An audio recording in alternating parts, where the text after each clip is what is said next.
মানবতাবিরোধী অপরাধের মামলায় মৃত্যুদণ্ডপ্রাপ্ত ক্ষমতাচ্যুত প্রধানমন্ত্রী শেখ হাসিনা দেশে ফিরে এলে তার বিরুদ্ধে আইনি প্রক্রিয়া কিভাবে এগোবে তা নিয়ে এখন ব্যাপক আলোচনা চলছে। বিশেষ করে দেশে ফেরার পর তার মৃত্যুদণ্ড কার্যকর হবে নাকি তিনি আইনের আশ্রয় নিয়ে আপিলের সুযোগ পাবেন, সেই প্রশ্ন ঘিরে নানা মত উঠছে। সরকারের আইন সংশ্লিষ্ট ব্যক্তিরা বলছেন, এক্ষেত্রে প্রচলিত আইন ও বিধান অনুসারেই পরবর্তী পদক্ষেপ নেওয়া হবে। তবে নির্বাসিত অবস্থায় থাকা এ বিশেষ ফেরারির ক্ষেত্রে মৃত্যুদণ্ড কার্যকর ও আপিলের সুযোগ নিয়ে আইনজীবীদের মধ্যে ভিন্ন ভিন্ন ব্যাখ্যা ও বিশ্লেষণ সামনে আসছে। বার্তা সংস্থা রয়টার্সকে দেওয়া টেলিফোন সাক্ষাৎকারে শেখ হাসিনা জানিয়েছেন, আগামী ডিসেম্বর নাগাদ তিনি দেশে ফিরে আত্মসমর্পণ করার পরিকল্পনা করেছেন। একই সঙ্গে তিনি বলেন, দেশে ফেরার পর তিনি এবং কার্যক্রম নিষিদ্ধ আওয়ামী লীগের জ্যেষ্ঠ নেতারা আদালতে আত্মসমর্পণ করবেন। গেল বছরের 17 নভেম্বর আন্তর্জাতিক অপরাধ ট্রাইব্যুনাল শেখ হাসিনাকে মানবতাবিরোধী অপরাধের মামলায় মৃত্যুদণ্ড দেন।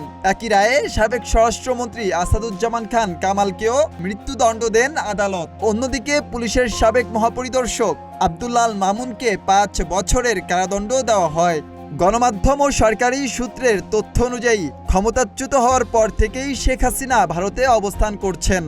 রায় ঘোষণার প্রায় 8 মাস পর স্বেচ্ছায় দেশে ফিরে আত্মসমর্পণের ঘোষণা দেওয়ায় ট্রাইব্যুনালের পরবর্তী আইনি প্রক্রিয়া নিয়ে নতুন করে আলোচনা শুরু হয়েছে। এদিকে শুক্রবার ভারতীয় গণমাধ্যম দ্য ওয়াল ইনে প্রকাশিত এক প্রতিবেদনে বলা হয়, বৃহস্পতিবার 16 জুলাই ছিল শেখ হাসিনার কারাবন্দী দিবস। 2007 সালের এই দিনে তৎকালীন তত্ত্বাবধায়ক সরকার তাকে গ্রেপ্তার করেছিল। একই দিনটি কার্যক্রম নিষিদ্ধ আওয়ামী লীগের নেতাকর্মীরা গোপালগঞ্জ গণহত্যা দিবস হিসেবেও পালন করে। দলটির দাবি, 2025 সালের 16 জুলাই গোপালগঞ্জে সামরিক অভিযানে আওয়ামী লীগের 16 জন নেতাকর্মী ও সমর্থক নিহত হন। এই দুই ঘটনাকে স্মরণ করে বৃহস্পতিবার রাতে কার্যক্রম নিষিদ্ধ আওয়ামী লীগ একটি ভার্চুয়াল সভার আয়োজন করে।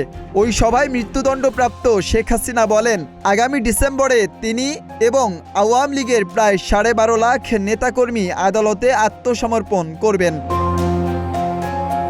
গত 3 ফেব্রুয়ারি টিআইবি জানায়, জুলাই গণ অভ্যুত্থানের ঘটনাকে কেন্দ্র করে শেখ হাসিনার বিরুদ্ধে সারা দেশে মোট 663টি মামলা হয়েছে। এর মধ্যে 453টি হত্যা মামলা। টিআইবির তথ্যমতে গুম ও নির্যাতনের ঘটনায় মানবতাবিরোধী অপরাধের 2টি মামলার পাশাপাশি জুলাই গণ অভ্যুত্থানের সময় হত্যাকাণ্ডের ঘটনায় করা একটি মামলায় 15 জন এবং আরেকটি মামলায় 12 জন সেনা কর্মকর্তার বিচার কার্যক্রম শুরু হয়েছে। আন্তর্জাতিক অপরাধ ট্রাইব্যুনালের একটি সূত্র জানিয়েছে, শেখ হাসিনার বিরুদ্ধে রায় ঘোষণার মধ্য দিয়েই ট্রাইব্যুনালের বিচারিক কার্যক্রম শেষ হয়েছে। ট্রাইব্যুনাল আইনে তার আপিলের নির্ধারিত সময়ও শেষ হয়েছে এবং তার বিরুদ্ধে গ্রেপ্তারি পরোয়ানা জারি রয়েছে। ফলে দেশে ফিরে তাকে আত্মসমর্পণ করতে হবে, অন্যথায় আইন শৃঙ্খলা বাহিনী তাকে গ্রেপ্তার করে কারাগারে পাঠাবে। দেশে ফিরলে তার বিরুদ্ধে থাকা প্রতিটি মামলায় সংশ্লিষ্ট তদন্ত কর্মকর্তারা তাকে গ্রেপ্তার দেখাতে পারবেন এবং প্রয়োজন অনুযায়ী রিমান্ডে নিয়ে জিজ্ঞাসাবাদ করতে পারবেন। তবে তিনি সুপ্রিম কোর্টে আবেদন করার সুযোগ পেতে পারেন। তবে সেই আবেদন গ্রহণ করা হবে কিনা তা সম্পূর্ণ আদালতের বিবেচনার বিষয়।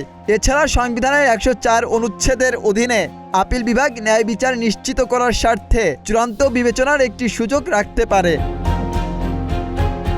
আইন পেশার সঙ্গে সংশ্লিষ্ট বিশেষজ্ঞদের মতে, শেখ হাসিনার দেশে ফেরা, আত্মসমর্পণ, মৃত্যুদণ্ড কার্যকর কিংবা সংশ্লিষ্ট অন্যান্য আইনি বিষয় শেষ পর্যন্ত সরকারের নীতি নির্ধারণী পর্যায়ের সিদ্ধান্তের উপর অনেকটাই নির্ভর করবে। আগামী ডিসেম্বর নাগাদ সরকারের অবস্থান কি হবে সেটি এক্ষেত্রে সবচেয়ে গুরুত্বপূর্ণ বিষয়। তাদের মতে, শেখ হাসিনার একক সিদ্ধান্তে এসব কিছু বাস্তবায়নের সুযোগ নেই, বরং তাকে আইনজ্ঞ, কূটনৈতিক এবং দেশের রাজনৈতিক দলগুলোর বিবেচনা ও আইনি প্রক্রিয়ার উপরই নির্ভর করতে হবে। ফয়জুল্লাহ ফয়সাল, প্রতিদিনের বাংলাদেশ।